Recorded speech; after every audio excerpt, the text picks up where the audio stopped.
Hey, welcome to another Doodleman's86 video, and today we are going to talk about one of the worst Godzilla movies people talk about, and that is Godzilla's Revenge.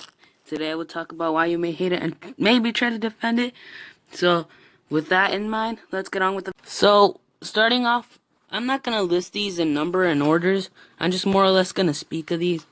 But the first reason why it's pronounced as one of the bad movies is its lesson. Take Son of Godzilla, for example. The lesson is that friends come and go, but family and love is forever. Cherish those moments and help your family in need, especially at the end. And Godzilla's Revenge, or Godzilla All Monsters Attack, tries to teach the lesson: stand up and fight your own battles. Never let a bully taunt you. Except the way it teaches it is horrible. As to start off, in the movie, he gets kidnapped by a bunch of bank robbers, and he says, "Oh no, it's time to stand up and fight my own battles." Being bullied and taunted is different from being kidnapped and robbed. If I were kidnapped, I wouldn't fight up to them if they had a gun up my head. I would probably be smart, stay calm, and look for a way to escape, not beat them up. And to be even worse, the kids they say hell, damn, and even more bad words throughout the movie. And in the end, Ichiro thinks that, and he ends up beating up his bully, throwing him to the ground. And then after that's done, he ends up bullying the painter by pushing him in the paint and runs away and gets away with it. What? Bullies don't make other kids turn into bullies to even start off. But the moral of the lesson is taught in a horrible way. So, maybe that's another reason. And this kid is not serious. He's not serious. Because if I were to get bullied, I wouldn't beat him up. I'd call a parent or a guardian. So, the moral of the lesson, this kid beats up his bullies. I'm going to keep saying that. But the film's not for kids. Mainly because of all the violence between the humans. So, that was my first reason. My next reason is the setting that it teaches. Now, I'm going to say this. It's kind of like the last reason. But Manilla tells Ichiro to stand up and fight your own battles. The only difference is he's a monster dealing with a monster bully. And Ichiro's a human dealing with a human bully. So, don't fight your bullies. Call a parent or a guardian. But Manilla thinks you should fight him. And because Ichiro saw that through his point of view through Manilla, he thinks he should have beaten up Gabara. And it doesn't really mean what it means to stand up to a bully. That doesn't mean beat them up. And also, to make matters worse, and I'll get into this a bit, but this is Ichiro's dream, meaning that none of this is really happening. Meaning that he's telling himself, go beat up your bully. Because Manilla is in his dream. He's not real. So that makes that movie just worse. My next reason is the movie itself. It's 60% humans and 30% kaiju. And between the human drama, it's not anything special, not anything entertaining. More or less Ichiro getting bullied and more news state facts. And when it does get to the kaiju, it uses heavily on stock footage, especially from Son of Godzilla and Ebirah Horror of the Deep. And when it does get into the new kaiju parts that make up the movie, it's bland just because of how weak the villain is and how he works. And we'll get to him in a little bit. And he's not even strong. Anyway, my next reason is the setting. So, as you may all know, it takes place on Monster Island. But this is his dream.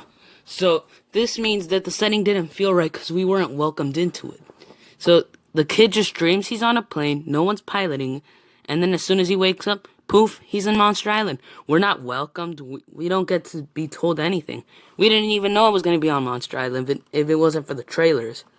And it just doesn't feel right going straight to Monster Island without getting any information or backstory. But because this is a kid's dream, that just makes it even weirder because none of it is really happening. And we do see a lot of kaiju fights. But it's awkward because how are the monsters even on that island? As we saw in Son of Godzilla, Kumonga died. So how is he in there? And Ebirah died too. And so did the 3 Kamakaruses. So to just be set in a new world without any explanation and to be told about all these kaiju living in one spot, it just doesn't feel right and it doesn't feel like a normal Godzilla movie cuz Godzilla, we don't know where he sleeps. We don't know where he lives. Well, maybe under the ocean or on an island like in Destroy All Monsters. But the whole point is that every time we get sent to Godzilla's home like in King of the Monsters, they talk about it. They tell you about it. They tell you what to expect. They show you some images. They don't just straight up take you there. My next reason is Manila. He's sort of a love him or hate him character. And sadly, or fortunately in some of your cases, hate him. One of the reasons he's mainly hated on is because of his lackluster piece of character that he's used in the arc of the film. In Son of Godzilla, he's used as family. In this film, he's more or less used as a victim of bullying. And the problem with that is that he thinks fighting and beating up is okay. He couldn't call on Godzilla, but to make the movie's screenplay even worse, Godzilla thinks he should fight his own battle. How is that? That's not family. Family does not. It's like you having a bully, a big mean bully hitting you every day, and you go to your dad and say, "Hey, Dad, I'm being bullied." And your dad says, "Okay, go beat him up."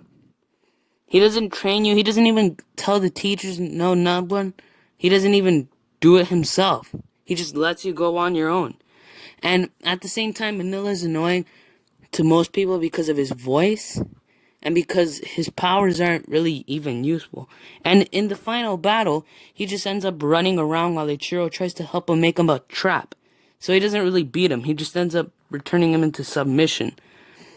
And so Manila is also used as annoying in this film just because people think he didn't have a character arc, I want to say. I don't know. But many people think he's annoying. And the movies are geared towards children. And most people don't like children. Like, if you're watching a Godzilla movie, you're not watching it for Manila, you're watching it to see Godzilla. So, there's that. The last reason, and it's one that people agree on a lot, is Gabara. He is not anything powerful to Godzilla. Even in the final battle when he shocks him, Godzilla just gets back up and throws him in the air into submission. And so, Gabara, at the same time, he's a mutated toad. It's not shown in this film, and we'll get to that in a bit too, but Gabara is used as the main villain. But he's not really a villain. Take Ghidorah. He destroys planets, he's a massive threat, and he ends up beating up Godzilla's friends. This guy just ends up bullying his son. So, he's not a villain. He's more or less of a bully. If you understand what I'm saying, and I hope you do, because he's a bully. He should be called Gabara, King of the Bullies. And when it does get to the final battle, yes, Manila ends up beating him. But he takes his anger out on Godzilla by biting his leg, which is something you don't want to do. And if you can't fight him, don't fight him, because Gabara ends up getting beat up horribly. And he ends up falling into submission and never bullying his son again. But that's a dream. So what if outside his dreams and Gabara's real, he's even stronger than in his dreams? You get it? So Gabara in his dreams are weak, but Gabara in reality is stronger.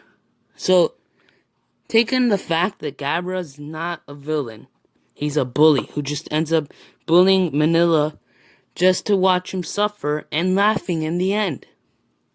It's more or less he bullies for his pleasure. He doesn't even pick fights with other monsters. Which just kind of makes me think, you're not fighting anyone, you're just bullying his son, so how does that make you a villain? And literally Ebra could have been the villain. Or Kumanga. Or even the Kamakuras. But I think the main reason people hate him is probably because his design, how he's used in the film. But I think the number one reason is his character arc. He's just a monster in some kid's dream. And he's not really even real. And the film doesn't even have any continuity to do with the other films. Meaning that he's not a real character. In fact, he seems to get a lot of hate. And no one ever talks about him. Which is rude. But, yeah. Although there is a Gashapon toy of him, It's on eBay, I think. But at the same time, Gabara, he's not really a good villain for a story like this. And I think his design is cool, except for that hair. That hair really makes him weird. He is in the Godzilla anime. In the novelization, it's said that he was found on an island, and he ends up falling over a cliff and ends up getting eaten by crocodiles and piranhas. So if you end up losing to a bunch of crocodiles, don't bother fighting the king of the monsters, because that's just weak sauce. But yeah, I think those were the reasons why people hate this film. But in defense, Gabara's not the worst looking character. If I had to say, the worst looking is the giant condor, who was also in this movie, and was from the stock footage of Ever a Horror of the Deep. But I think if it wasn't for those reasons, I think the film would be considered spectacular. And the two directors were different, so this wasn't directed by the normal Godzilla filmmaker, and that's why the movie feels out of bland. But if it's one thing I do appreciate about this movie, I appreciate the whole movie, so don't judge, is its soundtrack, and I love it. But some people hate this, but I honestly like it.